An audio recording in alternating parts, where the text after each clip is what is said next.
காட்டின் ஓரத்தில் ஒரு பசித்த முயல் உணவு தேடித் தாவிக் கொண்டிருந்தது. அப்போது திடீரென்று ஒரு பெரிய நாய் அதைப் பார்த்து பின்னால் விரைந்தது.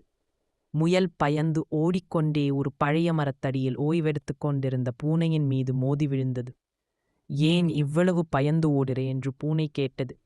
நாய் அது என்னை பிடிக்கப் போகுது. முயல் நடுங்கியது. பூனை அமைதியாக எழுந்து தனது வாலையும் முதுகையும் உயர்த்து பெரிய சத்தம் போட்டு நாயை நோக்கி ஹ ஹ போய்ட்டா என்று கத்தியது. அந்த சத்தம் கேட்டதும் நாய் பயந்து பின் திரும்பி ஓடிவிட்டது.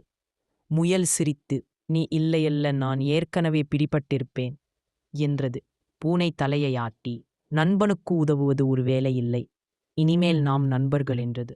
அந்த நாளிலிருந்து முயலும் பூனையும் ஒன்றாக விளையாடி ஒன்றுக்கொன்று பாதுகாப்பாக இருந்து காட்டு நண்பர்களின் மிகச் சிறந்த ஜோடியாக ஆனார்கள். நட்பு எப்போது தொடங்கினாலும் அது எப்போதும் அருமையானதே.